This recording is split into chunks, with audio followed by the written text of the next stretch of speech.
E aí, galera, tô aqui com o pessoal do meu canal, o professor Matheus Carvalho, com o Fred Amado, que é nosso professor de ambiental, professor de previdenciário, no CERS, no portal Carreira Jurídica, um dos grandes doutrinadores da matéria, e tinha que conversar com ele sobre isso. Basicamente é ele que vai falar, não sou eu, para a gente discutir um pouquinho acerca da questão referente à decisão do STF em relação a uma vaquejada que teria legislação no âmbito estadual, né, no Ceará, e que foi declarada inconstitucional pelo Supremo Tribunal Federal em razão da crueldade. Não é isso, Fred?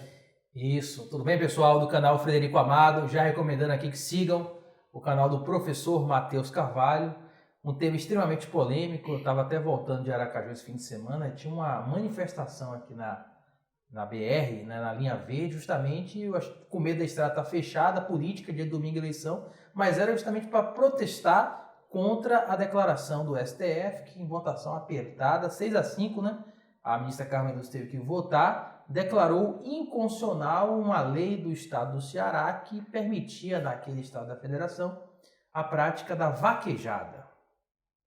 E aí, professor? O senhor concorda com a decisão do STF? O senhor discorda ou está em cima do muro?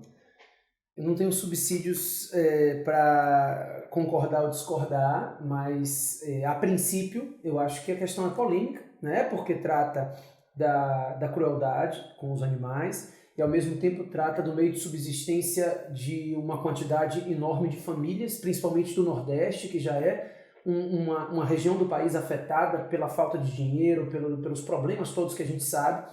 Então a gente tem que só pesar dois bens jurídicos. O negócio não é tão simples, não é simplesmente uma declaração que salva os animais, né? Eu acho que a gente tem bens jurídicos a serem só pesados aqui. Esse tema ele não é novo no STF. Na verdade, é uma ponderação de direitos fundamentais.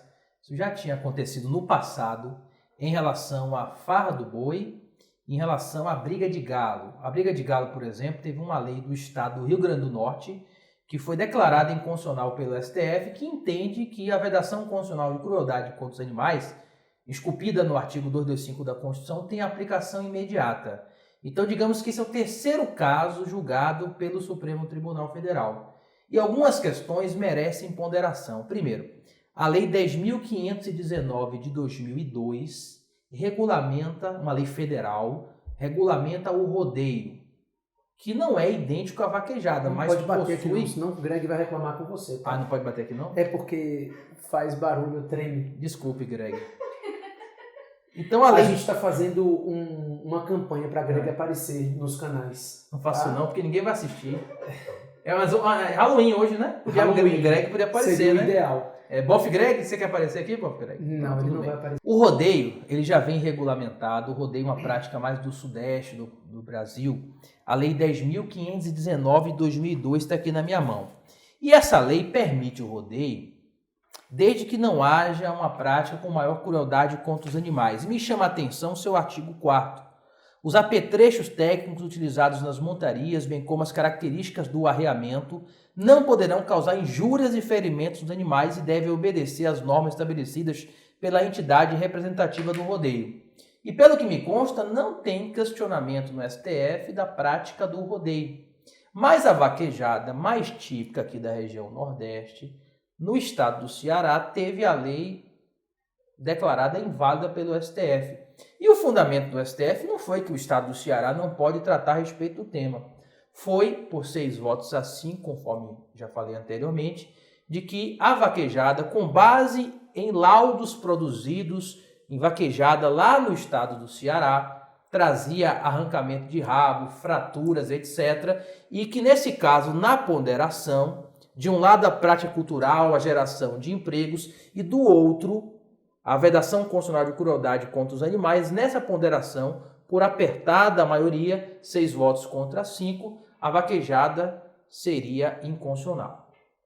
A gente sabe que além da questão ambiental, além da proteção ao animal, a gente sabe que existe uma questão política por trás disso também, né? O rodeio gera milhões de reais, né? Os valores que são gerados com o rodeio para grandes empresas, patrocinadores, criadores e tudo mais, é muito superior aos valores que são trabalhados em termos de vaquejada. Então, uma decisão dessa em relação ao rodeio, ela ensejaria um impacto, né, econômico muito maior do que o impacto gerado na vaquejada. O que não significa que o impacto em relação às famílias seja maior, não.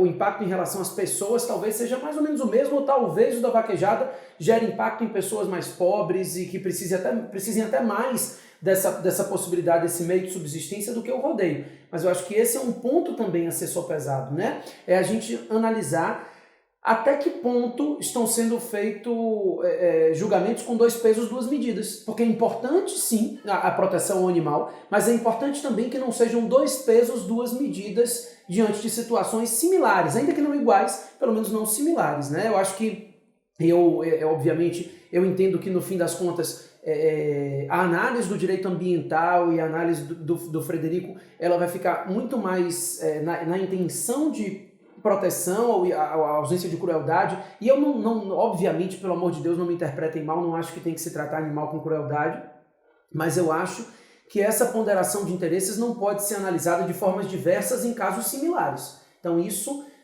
a análise de uma decisão, de uma lei estadual, ela impacta nas vaquejadas muito mais do que o que hoje a gente tem em relação ao impacto do entendimento do STF em relação à lei do rodeio. Então não se discute sobre rodeio, enquanto que a gente passa a ter uma jurisprudência desfavorável à vaquejada, né? Eu acho que isso é problemático. E eu não vou dizer aqui sou favorável, sou contra. Na verdade, vou ser bastante sincero, eu não tenho elementos hoje para formar uma opinião.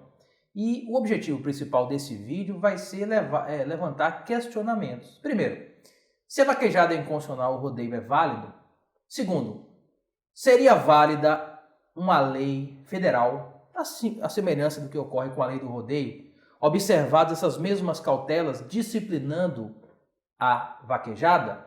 Terceiro, e o ponto mais importante, a decisão não foi abstrata.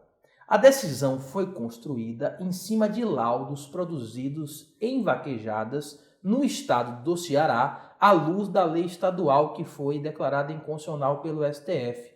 Será que os mesmos danos aos animais no Ceará são os mesmos da vaquejada de Serrinha aqui na Bahia? Ou de outros estados? Aqui pode ser mais grave ou pode ser menos grave. A questão é, e o STF não deixou claro, a declaração de inconstitucionalidade se limita à vaquejada cearense ou se estende a todas as vaquejadas Brasil Esse afora? É o grande problema, né? Embora tenha sido uma decisão no caso concreto, a gente sabe que o STF tem esse poder de extensão da decisão dele. Então, no fim das contas, o grande receio, acredito eu, seja o fato de que existe essa possibilidade de estender a decisão às vaquejadas em geral. E isso talvez seja problemático, principalmente pelas peculiaridades de cada uma delas. Isso tem que ser feito rapidamente, porque se a extensão for nacional, quem desenvolver a vaquejada pode incorrer em tipicidade penal do artigo 32 da Lei de Crimes Ambientais, que é causar maus tratos aos animais. Isso tem que ser esclarecido. Ninguém vai cometer crime ambiental capitulado na Lei 9.605 de 98. E importante, só mesmo a título de informação, que por enquanto a decisão, a gente repete, ela não tem força vinculante, o que significa dizer que, por exemplo, a gente teve alguns cancelamentos de vaquejada no estado da Bahia, talvez esses cancelamentos tenham sido precipitados, tá? Pelo fato de que, tudo bem, é cautela, eles estão agora mais preocupados mesmo em se unir e unir forças para que não haja uma inconstitucionalidade de nenhuma vaquejada, mas enfim, hoje, os estados que fazem vaquejada, com exceção daquele que está regulamentado pela lei cearense, não tem qualquer declaração de inconstitucionalidade, e as vaquejadas que tiverem sido feitas aqui no estado da Bahia, no estado do Rio Grande do Norte, em Sergipe, podem continuar sendo feitas, porque por enquanto não há qualquer decisão declarando inconstitucional a prática, não há qualquer imputação de crime nesses casos, não é isso, Fred? Nós que estamos aqui na Bahia, professor Matheus, o senhor acha que matar animal para fazer uma macumba é inconstitucional? Porque é a mesma discussão. De um lado a prática religiosa, do outro a vedação constitucional de crueldade contra os animais. Nosso amigo Greg, que é adepto do candomblé, ele costuma fazer essa prática, né? Então, assim, essa questão não foi julgada pelo STF. A gente não acaba nunca se a gente chegar aí, né? Porque matar um animal para fazer macumba é o problema da religião do candomblé. Bacana, e o peru do Natal, né? E a religião católica, enfim. Mas o animal para alimentação, assim. o animal doméstico para alimentação vem se admitindo como uma situação até de estado de necessidade. Há uma argumentação jurídica distinta. Então saiba, meu amigo, que é discussão para mais de metro. A gente pode tomar aqui uma garrafa de uísque e vai ficar discutindo até o ano 2085. Como não trouxemos o uísque, acho que é por aqui que a gente fica, né? Vamos acabar aqui, né? Tá ficando grande o vídeo. Se inscrevam nos canais, tá? Professor Matheus Carvalho, Frederico Amado. Até a próxima.